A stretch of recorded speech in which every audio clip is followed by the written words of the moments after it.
اعوذ باللہ من الشیطان الرجیم بسم اللہ الرحمن الرحیم۔ پچھلا جو ہم نے سبق پڑھا تھا تختی نمبر 4 حرکات تھا۔ میں نے آپ کو بتایا تھا کہ ان تختی کے جو سوال جواب تھے میں نے آپ کو پڑھائے تھے۔ پہلا سوال یہ تھا کہ حرکات کسے کہتے ہیں؟ زبر، زیر اور پیش کو حرکات کہتے ہیں۔ دوسرا سوال یہ تھا کہ حرکات کو کس طرح پڑھا جاتا ہے؟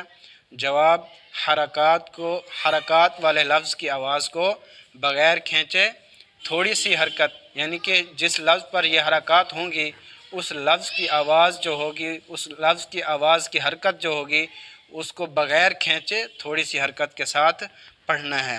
تو آج ہم اس تختی کی مشق کریں گے، تو آئیں ہم اپنے سبق کا آغاز کرتے ہیں۔ یہاں پر میں نے پہلے سے وقت بچانے کے لیے میں نے مکمل کیا ہوا ہے۔ تو آج ہم اس کا آغاز کرتے ہیں، مشق کرتے ہیں کہ ہم نے پڑھا تھا زبر، زیر اور پیش، یعنی کہ یہ جو حرکات ہیں، ان حرکات جس لفظ پر بھی آئیں گے ان لفظ کی جو حرکت ہوگی، آواز کی جو حرکت ہوگی وہ تھوڑی سی ہونی چاہیے، لمبا کھینچ کر نہیں پڑھیں گے۔ میں نے اس کی مثال بھی دی تھی، جیسے اور ایک بار یہ بھی بتائی تھی کہ جب الف کے اوپر کوئی حرکت آ جاتی ہے تو وہ الف حمزہ بن جاتا ہے۔ تو یہ بات بھی کیونکہ بہت سارے بچے پڑھ رہے ہوتے ہیں الف زبر آ، الف زیر ای، الف پہ، اس طرح، تو یہ غلط ہے، کیونکہ الف جب ہوتا ہے تو وہ خالی ہوتا ہے، اس کے اوپر کوئی حرکت نہیں ہوتی۔ جب اس کے اوپر کوئی حرکت آ جاتی ہے تو وہ الف حمزہ بن جاتا ہے۔ تو آج ہم اپنے سبق کا آغاز کرتے ہیں۔ الف ہم نہیں پڑھیں گے، ہم پڑھیں گے حمزہ۔ تو حمزہ کو حرکت آ گئی زبر، تو میں نے بتایا تھا زبر اوپر ہوتی ہے تو آواز کی جو سطح ہے وہ اوپر کی طرح ہوگی۔ کیسے؟ حمزہ زبر ا، حمزہ زبر ا۔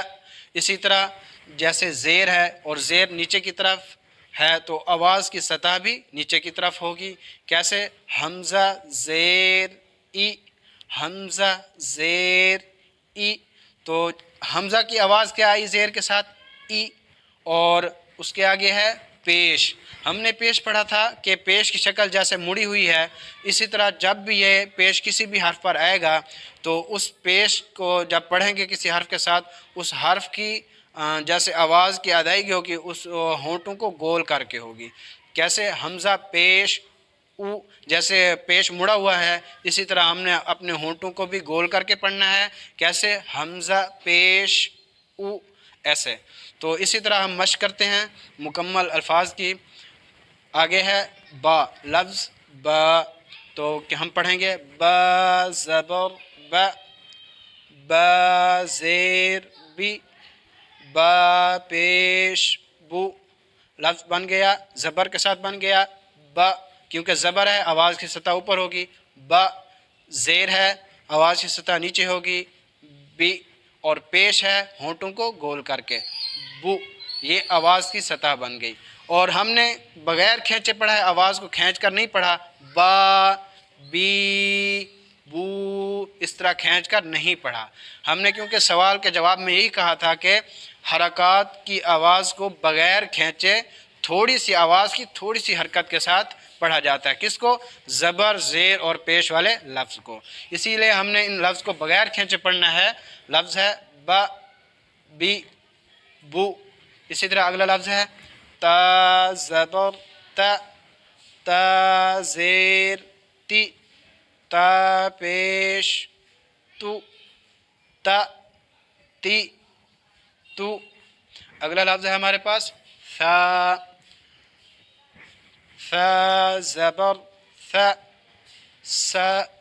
ہم نے یہاں پر الفاظ کی ادائیگی کا خاص خیال رکھنا ہے، کیونکہ ہم نے پہلے مخارج پڑھے ہیں تو ان مخارج کی طرح ہم نے الفاظ کے اوپر بہت فوکس کرنا ہے کہ ہمارے مخارج صحیح طریقے سے ادا ہو رہے ہیں یا نہیں ہو رہا ہے۔ ایسے نہ ہے کہ ہم اپنی بے دہانی میں پڑھ رہے ہوں، سا زبر سا، سا زیر سی، سا پہ سو، ایسے بھی نہیں پڑھنا، کیونکہ یہاں حرکات الگ الگ ہیں، ہم نے ان کو الگ الگ دہرائی کرنی ہے تاکہ ہمیں پہچان اچھے طریقے ہو جائے۔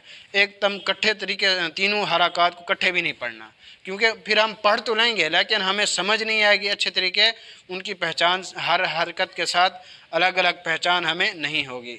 اسی طرح ہمارا لفظ ہے فا، فا زبر فا، فا زیر فی، فا پیش ثو، فا فی ثو، جیم زبر جا، جیم زیر جی، جیم پیش جو، جا جی جو، حا زبر حا، حا زیر حی، حا پیش حو، حا حی حو۔ اگلا لفظ ہے خا زبر خا، خا زیر خی، خا پیش خو، خا خی خو۔ دال زبر دا، دال زیر دی، دال پیش دو، دا دی دو۔ ذال زبر ذا، ذال زیر ذی، ذال پیش ذو، ذا ذی ذو۔ را زبر را، را زیر ری، را پیش رو، را ری رو۔ زا زبر زا، زا زیر زی، زا پیش زو، زا زی زو۔